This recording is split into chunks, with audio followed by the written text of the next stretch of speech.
Shay, and I am an elementary education major here at Stetson University.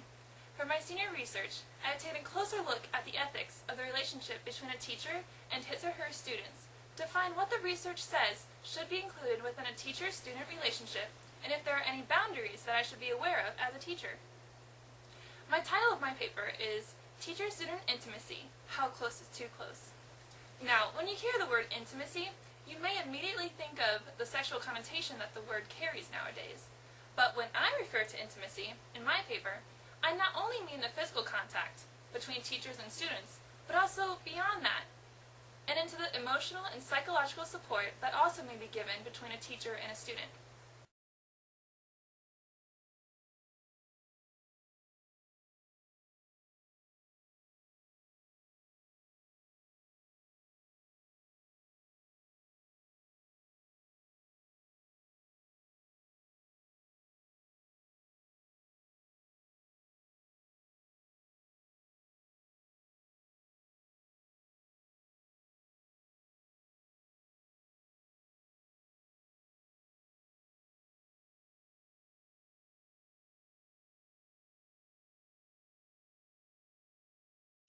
What you are looking at right now is my concept map, which outlines what I have researched and discussed in my paper.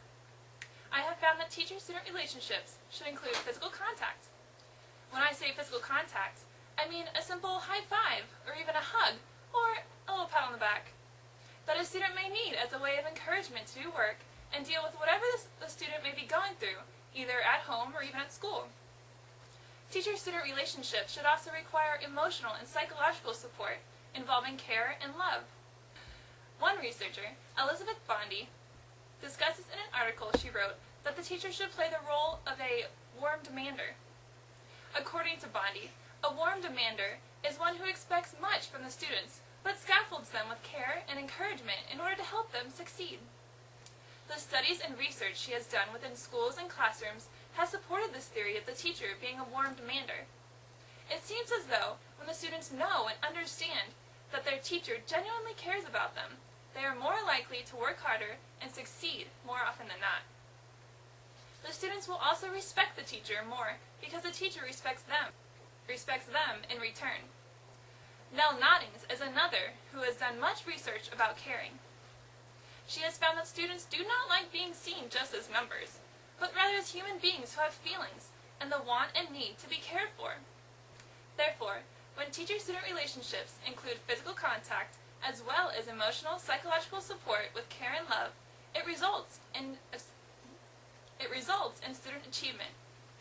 It is apparent that teachers should care. It is apparent that teachers should care about their students because then the students have a sense of respect and care for the teachers also. Then the students are more likely to want to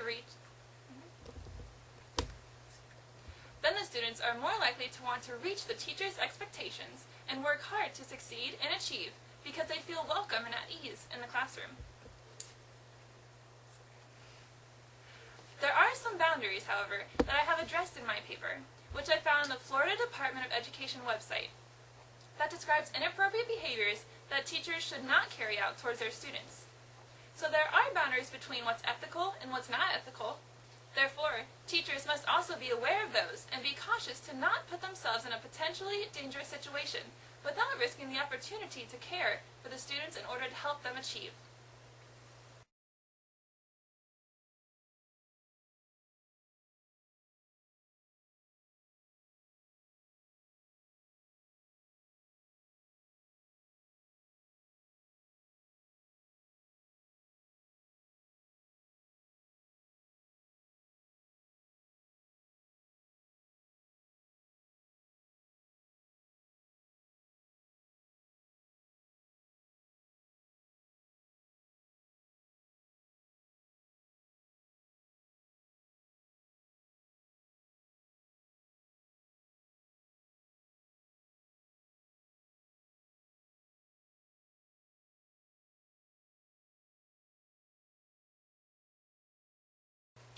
Here you can see my V diagram.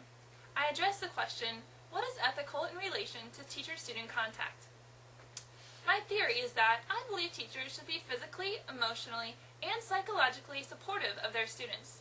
When teachers show care and love to their students by patting them on the back or giving them a hug or advice when they are struggling with something academically or at home, this provides affirmation to the students, and they will feel safe and have a sense of belonging, which will help them to be more comfortable with the teacher and in the classroom. This will help them to work harder and ultimately succeed and achieve since they have that support.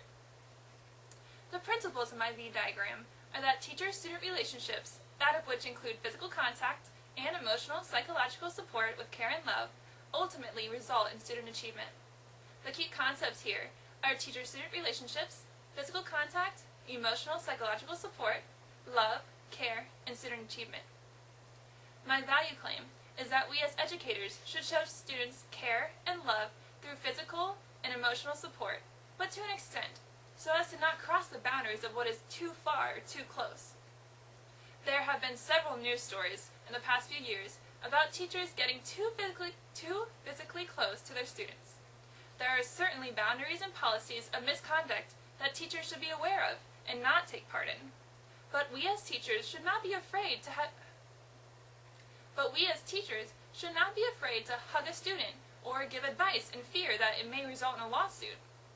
Therefore, there needs to be a balance of caring for the students, but in a respectable and professional way. As I stated before when discussing my content map, there are examples of misconduct that can be found on the Florida Department of Education's website online.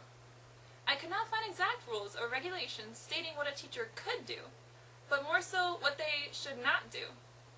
I tried talking to a guidance counselor to see if he could tell me what was ethical in relationships between teachers and students, but he was not interested in speaking with me.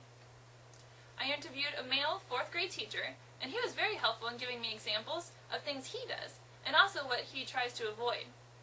He mentioned that he finds the balance of being caring and supportive towards the students and of not getting too close, both physically and emotionally, by not putting himself in potentially bad situations. The literature that I have read discusses the need of having a relationship between teachers and students that involves genuine care and also some physical contact in order to express to the students that they belong and are cared for.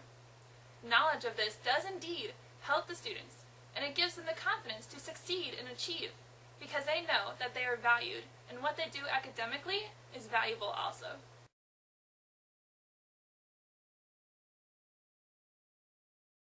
Reactions from the audience. Just a comment, it's not a question.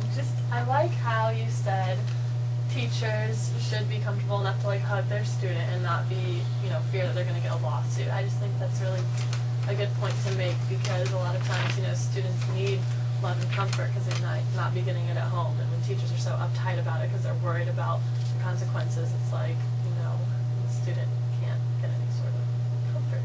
Definitely. It's like you need a balance between physical contact and, when I said physical contact, I don't mean just sexual, because you hear that mainly on the news and everything. But just a simple hug or a high five, just affirmation, I care about you and I want you to succeed. And also emotional and psychological support. Just balancing, what's too close or. Group. Alrighty. Can I add something? Yeah, any final comments from the resident scholar? I was thinking about this just a little bit ago. Working with my case study, when we were doing the teacher-student interview, my intermediate case study, though, it's in 4th grade. And I was doing the teacher-student interview, the sentence completion, and I asked him, I wish my parents knew, and he finished with, how important I was to them. And then also I asked, I wish my teacher knew, more about me and stuff. And so just, thinking about that and, all this research, how, students need care and love, if they're not getting that at home, kind of what Ellen was talking about and what you were talking about, too, if they're not getting that at home, it's we need to kind of provide that for them. I mean, we're obviously not going to replace their parents or anything, but they need some kind of, love and care and, support, so, there's some purpose for them to coming to school and, doing their work. Otherwise, why should I do this for you? You don't care about me, I don't care about you, a sense of respect and, yeah.